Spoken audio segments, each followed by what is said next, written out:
Donc, on va parler de la méthode de Newton, qui est une méthode quand même très, très efficace, très utilisée dans, par exemple, à Maple. Si vous voyez Maple, c'est sûrement, je n'ai pas regardé concrètement qu'est-ce qu'ils ont programmé dans leur méthode FSOLVE, etc.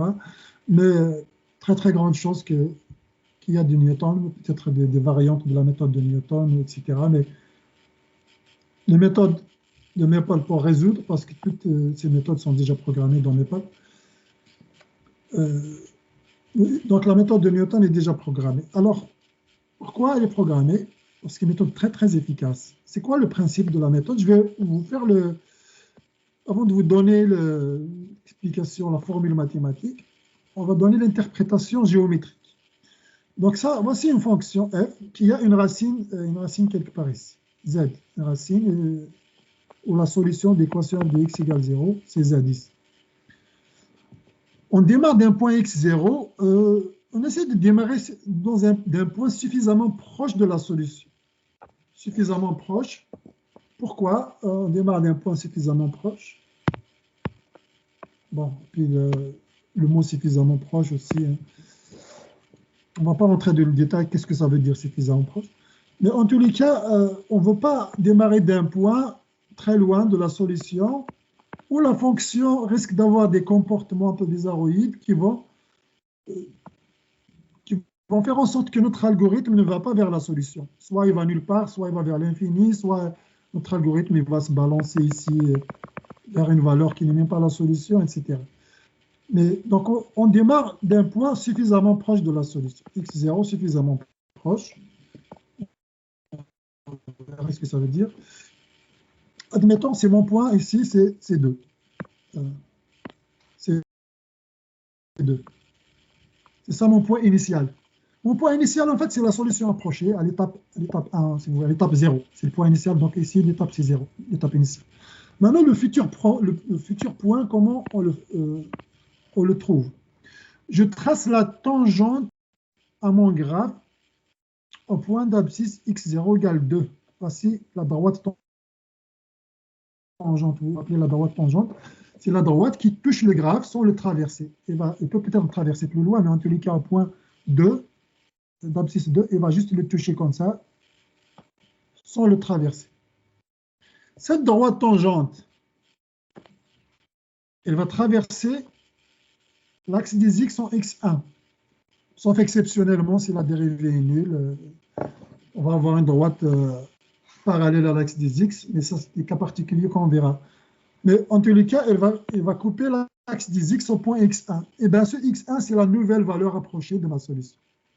Si je veux faire encore une étape supplémentaire, j'ai le point du graphe qui est l'abscisse x1. Je vais tracer encore une autre droite tangente. Et cette nouvelle droite tangente va couper. Je trace à peu près. Hein. Cette nouvelle droite tangente, x1, elle va couper l'axe des x au point x2. x2, c'est ma nouvelle solution approchée. Et là, je peux encore en x2 tracer une droite tangente à mon graphe en x2. Et là, vous voyez déjà pratiquement, j'ai atteint pratiquement la solution. Ça, c'est l'interprétation graphique. OK? Maintenant, la formule. Vous savez, si vous vous rappelez, si vous avez oublié, vous pouvez récupérer vos dossiers, vos cours. Comment on trouve l'équation de la droite tangente? L'équation de la droite tangente, c'est facile à calculer. Il suffit de connaître la dérivée de f, votre fonction. Donc, vous voyez déjà, je parle de dérivée. Donc, la fonction doit être dérivable. Okay. Et ensuite, pour savoir le point d'intersection, ça veut dire le y de votre droite, il est nul. Et là, ça vous permettra de trouver le x. Donc, il suffit d'avoir l'équation de la droite et d'annuler la composante y. Voilà ce que ça veut dire. Voilà. Donc, en gros, vous avez l'équation de la droite qui est donnée sous cette forme. Il y a l'équation de la droite. Vous pouvez réviser votre cours. L'équation de la droite qui est tangente au graphe au point d'abscisse x0. C'est f' de x0, x moins x0 égale y moins f de x0. C'est ça l'équation de la tangente. Donc, si on veut voir le point d'intersection avec l'axe des x, on doit poser y égale 0, en fait. Et là, on obtient notre x1. Donc, admettons x0, c'est nous qui le fixons au départ comme ça, soit arbitraire, soit de façon plus intelligente que arbitraire, assez proche de la solution. Et là, mon x1, c'est x0 moins f de x0 sur f' de x0. Voilà comment on le trouve. Vous voyez que j'ai dérivé sur f' de x0. F' de x0 doit exister. Et donc, la dérivée doit exister. En plus, il doit être non nul, etc. Il y a des conditions. On ne peut pas appliquer l'algorithme de Newton de façon aveugle. Également, on ne peut pas faire ça. Il faut quelques conditions. Il faut que la fonction soit dérivable et que la dérivée à chaque fois ne s'annule pas. Sinon, si la dérivée s'annule ici, je ne peux plus continuer. Donc ça, c'est pour x1. x2, c'est quoi? C'est x1 moins f de x1 sur f'. Donc c'est la même formule. Et vous imaginez, si vous faites un algorithme, c'est très facile de programmer ça, parce que c'est la même formule, c'est juste, je prends la valeur précédente, et bien la nouvelle valeur, c'est la valeur précédente, moins f de la valeur précédente sur f' de la valeur précédente. Surtout avec Maple, c'est facile de calculer f d'une valeur, c'est facile de calculer f' d'une valeur. Donc il suffit de calculer au départ la dérivée, et c'est tout. Et on va revenir sur les exercices Maple plus tard. Mais l'algorithme, en tous les cas, c'est le suivant. Soit f est une fonction continue et dérivable. On a plus de conditions que la méthode de Newton, de dichotomie, de bisection. Plus de conditions. On a besoin de la dérivabilité. Pour la méthode de bisection, on n'a pas besoin de la dérivabilité.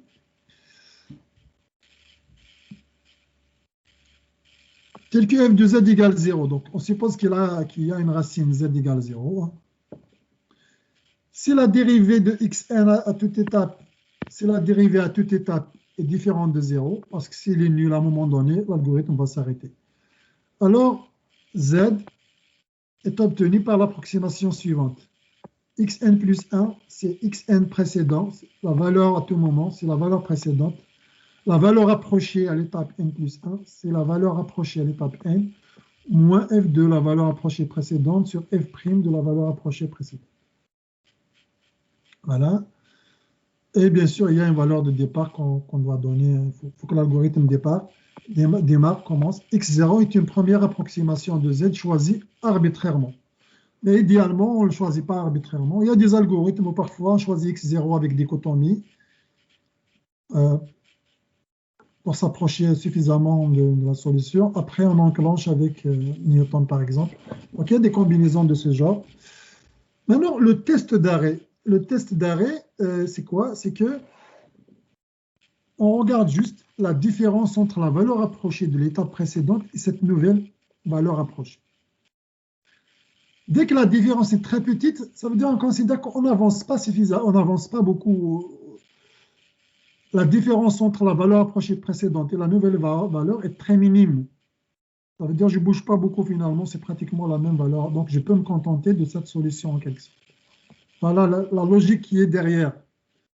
C'est que j'avance plus, j'ai toujours la même solution pratiquement à 10 puissance moins 5 près, par exemple. Si vous décidez que E, c'est 10 puissance moins 5, donc vous avez x1, x2, x3, x5, etc. Vous calculez à chaque fois x2 moins x1, x3 moins x2, etc. Si vous allez par exemple x15, vous trouvez ces 10 puissance moins 6, ben finalement x14 et x15, c'est pratiquement 10 puissance moins 6 par exemple. J'ai un polynôme de degré 2. Okay. Polynôme de degré 2, déjà, on sait que s'il y a une solution, ça veut dire qu'il y a deux solutions. Polynôme de degré 2. Donc si delta est positif, il va y avoir deux racines, mais, sauf si delta est nul. Hein. Peut-être qu'il y a une seule racine, mais on verra. En tous les cas, la morale, c'est qu'on démarre d'une valeur de départ fixée, on va dire arbitrairement. Hein. x0, c'est 2. Ensuite, on a dit x1, c'est quoi? C'est x0 moins f de x0 sur f' de x0. Bien sûr, là, il faut calculer la dérivée. J'ai oublié d'en parler. Donc là, c'est pas, il faut faire appel à vos connaissances sur le calcul de dérivée. le calcul de dérivée de la fonction moins 0,25 x carré. Je vais faire descendre le 2. 2 fois moins 0,25, ça donne moins 0,5 x. La dérivée d'une constante, c'est 0. Donc la dérivée de toute cette fonction, c'est moins 0,5 x. Donc là, il faut faire appel à vos connaissances antérieures sur le calcul de dérivée. Mais en gros, x1, c'est x0 moins f de x0 sur f' de x0. On a trouvé x1. x2, c'est x1 qui est égal à 5, moins f de 5, f' de 5. Donc x1 moins f de x1 sur f' de x1. Et ainsi de suite. Ainsi de suite. Maintenant, x2, c'est 4,1. x3, c'est x2, 4,1, moins f de 4,1 sur f' de 4,1, etc. À chaque fois, je calcule la différence x3 moins x2, x2 moins x1, etc. La différence ici est de 0,09. Elle est plus petite que 0,1. On a décidé que c'est une bonne précision pour nous. Donc, on a décidé d'arrêter. Et donc, la solution approchée, c'est x3 qui est égal à 4,001,123. Globalement, qu'est-ce qu'on a fait? Graphiquement, pardon, qu'est-ce qu'on a fait? On a démarré de x0 égale 2. Voici la parabole. Il y avait deux racines finalement. Il y avait une ici et une autre négative. On n'a pas résolu. Mais vu qu'on a démarré de x0 ici, on a convergé vers cette racine plutôt que l'autre. On démarre de la droite tangente au point d'abscisse 2. Cette droite, il coupe à peu près donc l'axe des x en x1. Ensuite,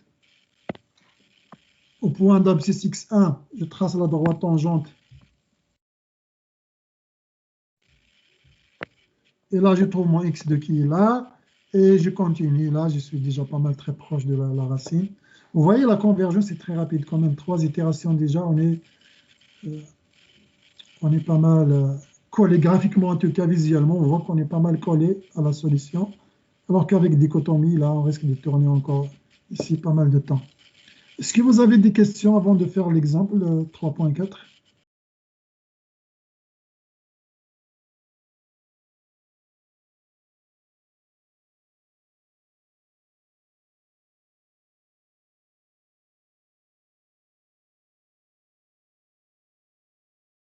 Oui, c'est toi, quand tu veux une solution approchée, tu vois un autre problème, tu dis, bon, je veux me contenter d'une précision 10 puissance moins 5, c'est correct. Avec 10 puissance moins 5, je suis correct. C'est toi qui décides, oui, c'est toi. Ok, c'est bon. Bienvenue.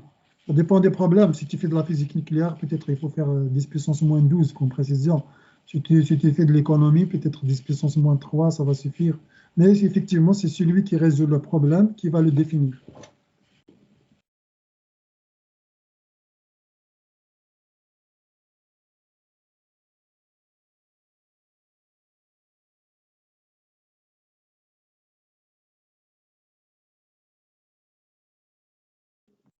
En général, la méthode de Newton elle est plus rapide lorsque les conditions sont réunies. Mais vous avez vu, on a besoin de la dérivabilité. Si la fonction n'est même pas dérivable, on ne peut pas appliquer la méthode de Newton. Tu comprends? Donc là, on a besoin de l'algorithme de Newton. C'est quoi? Par moment, vous pouvez les appliquer les deux. Mais par moment, non. Moi, f de xn sur f' de xn. OK?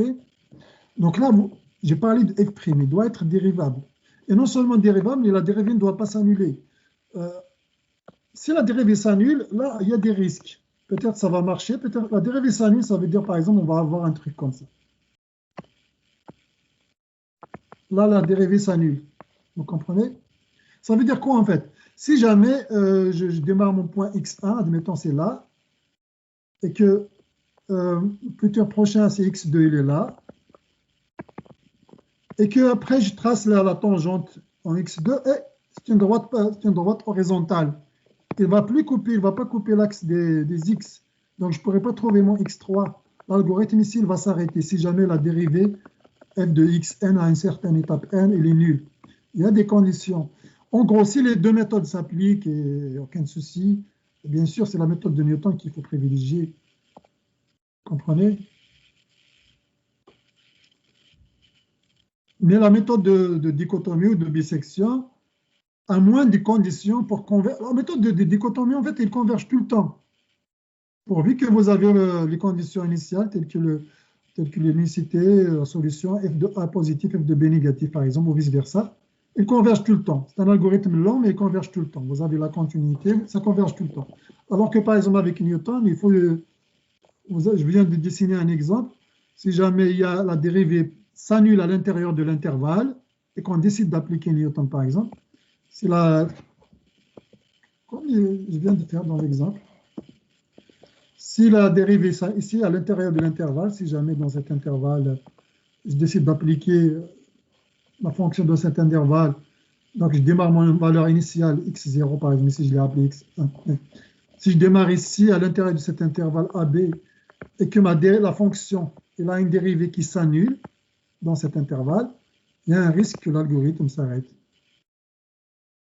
Mais peut-être qu'il va converger aussi vers une solution. Mais il y a un risque qu'il converge nulle part aussi. On ne va pas traiter tous les cas possibles, parce que ça demande, comme je vous ai dit, il y a des cas, lorsque la dérivée comme ça s'annule, en gros, si on veut s'assurer de la convergence, il faut avoir un certain bagage théorique en mathématiques pour pouvoir appliquer tranquillement et savoir s'assurer que vraiment, s'il y a convergence, s'assurer qu'il va y avoir convergence et qu'il va y avoir convergence vers l'unique solution. Ça sera en quelque sorte de l'unicité de la solution. J'ai répondu à ta question. Oui, c'est correct, merci. Bienvenue.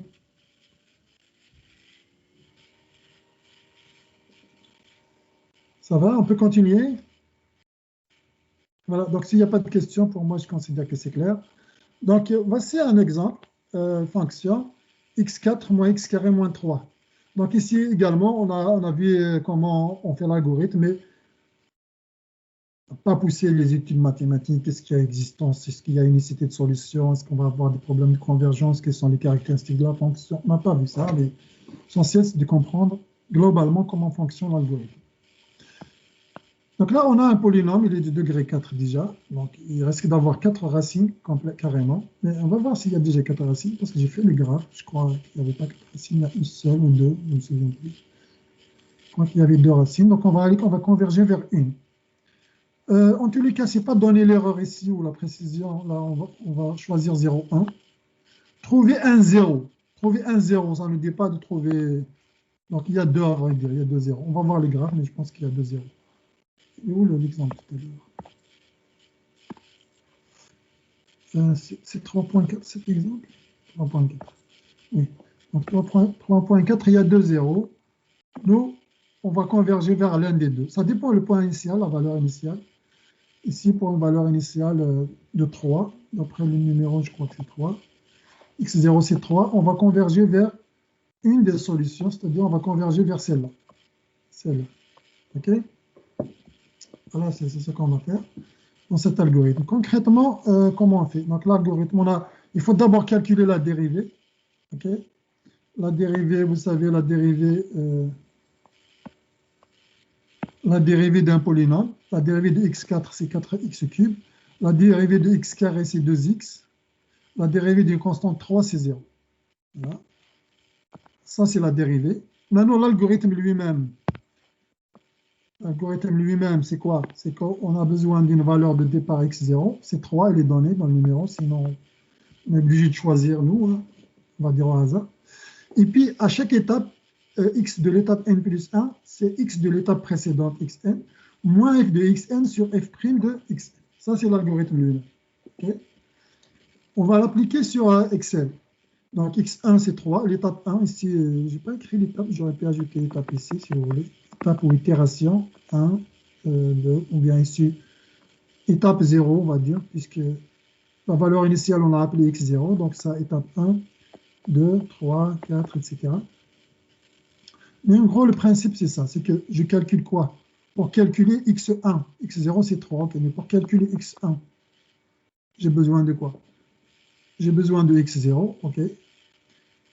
J'ai besoin de f de x0, f' de x0. Donc, les f de x, je les ai tous calculés ici. F' de x, je les ai tous calculés ici. Enfin, j'ai calculé progressivement. En tout cas, x1, c'est f de 69, c'est 3 moins f de 69 sur f' de 69. C'est 3 moins f de 3 sur f' de 3. OK? On trouve ça. Ensuite, donc, notre nouvelle valeur, ça c'est x1 si vous voulez. On peut détailler ici, donc j'ai écrit la forme générale, mais vous pouvez calculer aussi, vous pouvez écrire x1, c'est x0, c'est-à-dire 3, moins f de x0 sur f' de x0. x1, c'est, non, ça c'est x2, c'est x1 moins f de x1 sur f' de x1, etc., etc., jusqu'à n. Moi, j'écris directement la formule pour n, et là, je peux ajouter n supérieur ou égal à 1. Donc, moi, j'ai écrit la formule générale. Vous pouvez écrire la formule détaillée, telle que j'ai fait plus bas.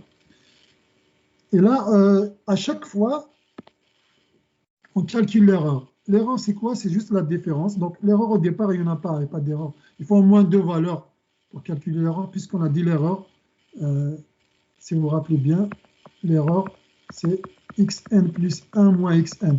Donc, il faut au moins deux valeurs approchées. Il n'y a pas d'erreur au départ, il n'y en a pas. Mais après qu'on a fait au moins un calcul, l'erreur ici, donc je suis parti de la solution 3 à la solution 2,32. L'erreur est de 0,67.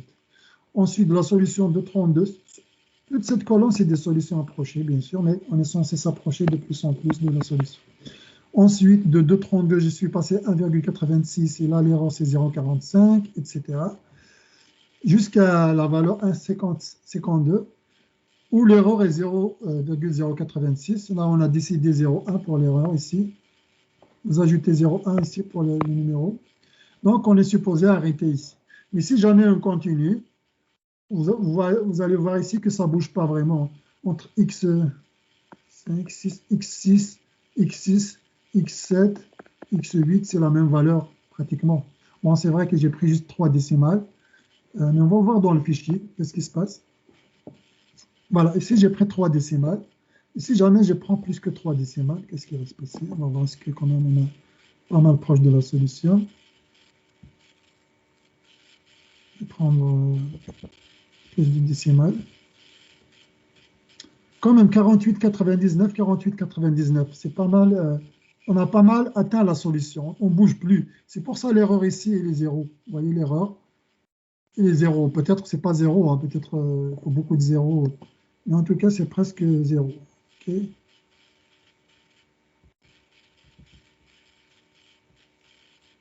Voilà, ce n'est pas tout à fait zéro, comme vous voyez. Mais en tous les cas, pas mal. On est pas mal proche de la solution. Et on l'a atteint quand même assez vite. Assez vite. On a atteint une erreur qui est de l'ordre pratiquement de zéro. 10 puissance moins 3. On a atteint très vite. Et bien sûr, donc la solution ici, si on décide juste une erreur de 0,1, eh ben c'est 1,5027. Si on décide d'ajouter quelques itérations supplémentaires, juste 2 itérations supplémentaires, on va arriver à cette valeur qui est pratiquement, vous voyez que c'est la même, ça ne change plus. Et bien sûr, la formule Excel, vous avez vu comment calculer. Vous avez vu comment calculer la formule Excel.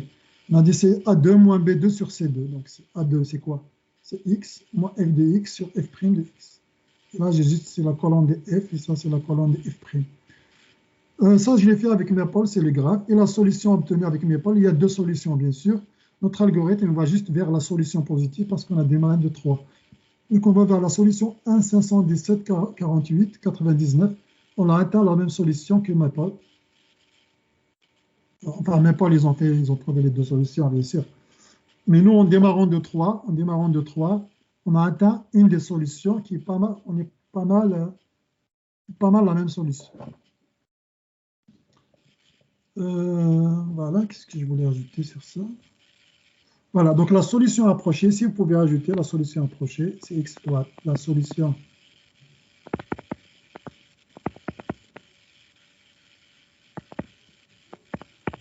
approchée, c'est x étoile. Si on a décidé E, c'est 0,1. Okay.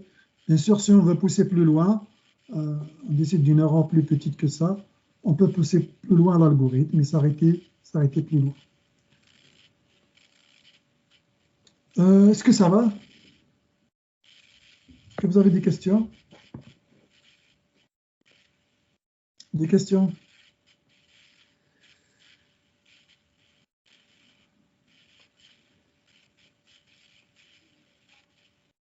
Ok, si vous n'avez pas de questions, moi je comprends que je peux continuer. Voilà, donc la méthode de Newton, on a pratiquement fini. Il y a quelques cas particuliers. Il se pourrait que l'algorithme ne converge pas, bien sûr, donc c'est pas le paradis, hein, on n'a pas un algorithme qui converge tout le temps, qui nous donne tout le temps toutes les solutions. Il faut faire un travail. Parfois il faut des connaissances mathématiques aussi. Si je démarre cette fonction, par exemple, la solution, la racine, il est là. Vous voyez Z ici, il est à gauche. Si je démarre mon x0 à droite, et plus loin que cette pente, vous voyez ici, un problème, c'est que la dérivée s'annule. En général, quand la dérivée s'annule, on peut avoir des problèmes de ce type. Donc là, si je trace la tangente, on ne va pas l'appliquer mathématiquement, mais graphiquement. Si je trace la tangente ici, bon, je n'ai pas bien tracé, je vais déplacer à droite.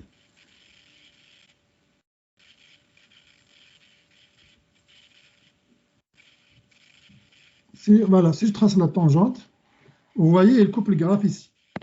Elle coupe le graphe en x1 ici. Donc mon x0 initial, il est là. Mon x1, il est plus loin que x0. Il est plus loin de la solution que x0.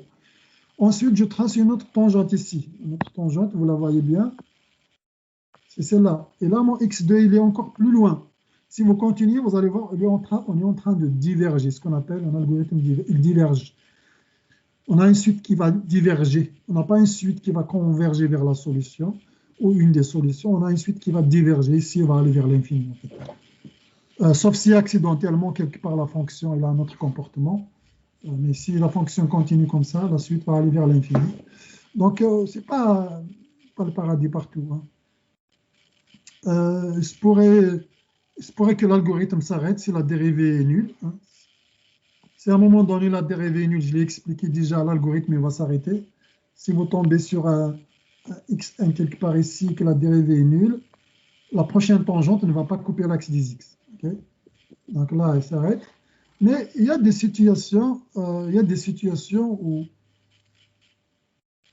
Pour ça, il faut toujours un bagage théorique. On ne va pas rentrer dans tous les cas possibles. Il y a des situations où vous avez un algorithme qui converge et pourtant ça ne converge pas vers la solution, ça converge vers quelque chose d'autre que la solution. Donc là, on apprend un peu des choses, mais on n'étudie pas tous les cas possibles. Hein, sinon, on va sortir du cadre du cours. Mais il arrive qu'on converge. Par exemple, si je démarre x0 ici, je pourrais tracer la tangente.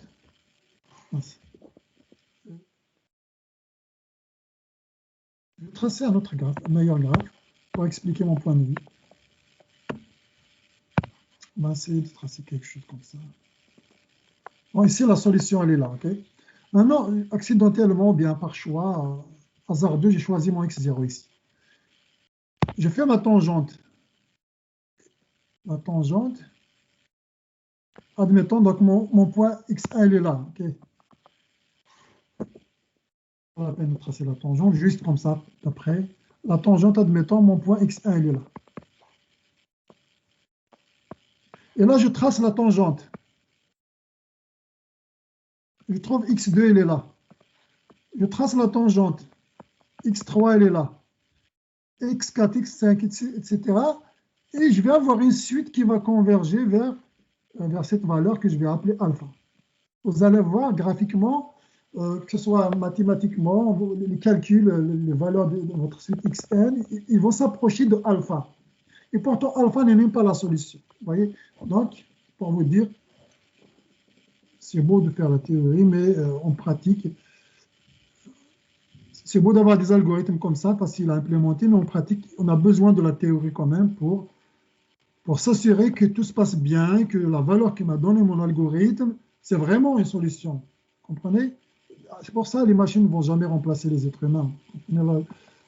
Parfois, on a besoin toujours de regard d'un spécialiste, d'un expert, pour s'assurer que tout va bien, que la valeur que m'a donnée mon algorithme, c'est vraiment une solution, etc., etc., etc. Voilà, donc ça rentre dans les cas particuliers où l'algorithme ne converge pas. Il faut savoir que ça existe, c'est tout. Il ne demande pas de... Voilà. Cette section, vous pouvez la consulter si vous voulez, par curiosité, mais on ne va pas s'attarder là.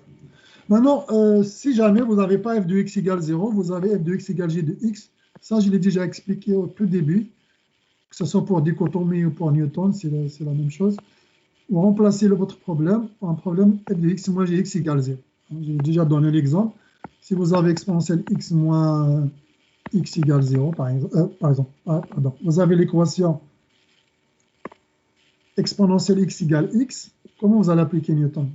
Pour ça, il faut d'abord transformer sur la forme exponentielle x moins x égale 0. Là, f de x égale 0, avec mon f, c'est ça.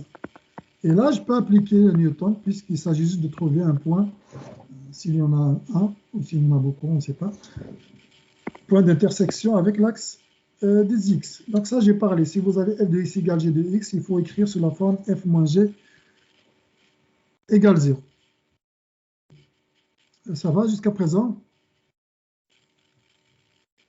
Un dernier exemple pour la route. Résoudre l'équation ln de x égale exponentielle moins x carré. Vous voyez bien qu'il n'est pas sur la forme f de x égale 0. Donc, qu'est-ce qu'on va faire? On va l'écrire. On a cette équation, elle est équivalente à dire ln de x moins exponentielle x carré égale 0. Avec f, c'est ça. Donc, notre f de x, c'est la même chose que de dire f de x égale 0. f de x, c'est ln de x moins exponentielle x carré. Donc, je viens de définir mon f. Je dois calculer ma dérivée pour pouvoir appliquer l'algorithme de Newton. La dérivée de ln de x, c'est 1 sur x. La dérivée de exponentielle moins x carré, c'est moins 2 x exponentielle moins x carré. Le moins avec le moins, ça va devenir plus. Révisez votre cours sur les dérivées au cas de besoin. Mais ce cours ne se concentre pas sur le calcul de dérivée. Si vous avez une fonction complexe, je vous donnerai la dérivée, ça ne fait pas de problème. Donc l'objectif ici, ce n'est pas le calcul de dérivée, mais si vous savez le faire quand même, ce serait bien. Et là, la même chose ici, on ne nous a pas donné la valeur de départ, on ne nous a pas donné l'erreur. On va considérer l'erreur, c'est 0,1. Et la valeur de départ n'est pas donnée. Bon, donc on est obligé de tâtonner. Là, j'ai pris 2 et je suis arrivé à la solution 1,2368 au bout juste de 3 itérations, 3 étapes. 2, c'est la valeur initiale. Vous voyez, mais à vrai dire, c'était pas gagné. Si on a pris une autre valeur, en prenant 3 par exemple, ici, le graphe il est là, la solution elle est là. Si je prends 3 qui est là, je trace la tangente. La tangente ici, qu'est-ce qui se passe? Il va couper l'axe des x en les points négatifs. Donc si jamais mon x0 il est là, mon x1 il est négatif. Il est là mon x1. Et je ne peux plus calculer f de x1, je ne peux plus calculer f de x2. Parce que f de x1, f de x1 c'est quoi? C'est ln de x. ln n'est pas défini, le logarithme n'est pas défini pour x négatif. Mon algorithme il s'arrête. Vous voyez? Donc, pour une certaine valeur de x0, j'ai obtenu la solution. Pour une autre, mon algorithme s'arrête directement parce qu'à un moment donné, je suis allé dans des valeurs où la fonction n'est même pas définie. Voilà. Ça, c'est... Voilà, globalement, de quoi il s'agissait. Le fichier Excel, il est là, l'exemple 3.5. Le graphe, je l'ai fait avec mes potes. Je n'ai pas ajouté la solution ici. Dommage. Mais ici, vous pouvez... Ah, pardon, je n'ai pas parlé d'erreur. Là, vous décidez d'arrêter les erreurs. Ici, dans votre exemple, j'étais arrêté à 0,1, je crois. Donc, on était arrêté jusqu'ici. C'est arrêté là. On a pris ça comme solution approchée. On a pris ça comme solution approchée. Mais bien sûr, on peut continuer. Et vous voyez, si j'ai continué plusieurs étapes, c'est pratiquement la même. Bon, j'ai affiché juste 4 décimales. On va afficher plus, si vous voulez.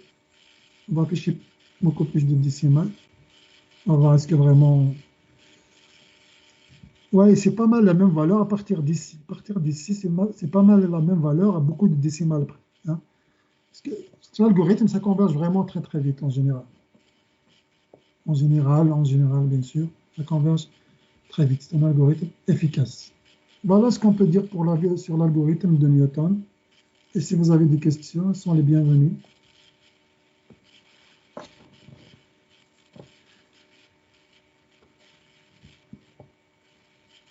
Ok, donc j'ai écrit un fichier Maple.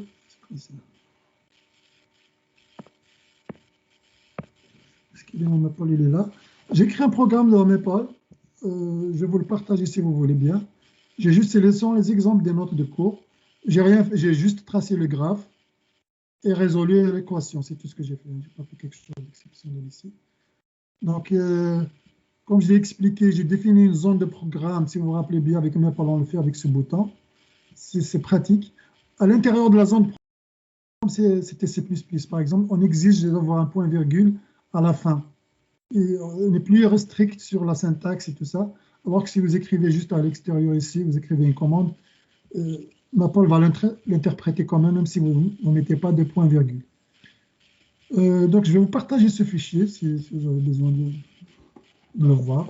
C'est ici que j'ai résolu avec Maple. Donc, Maple m'a donné toutes les solutions. Et bien sûr, beaucoup plus précises que ce qu'on vient de faire. Mais globalement, c'est ça qu'ils ont programmé. C'est la méthode de Newton et d'autres méthodes. Mais ils ont essayé de tenir compte de toutes les situations éventuellement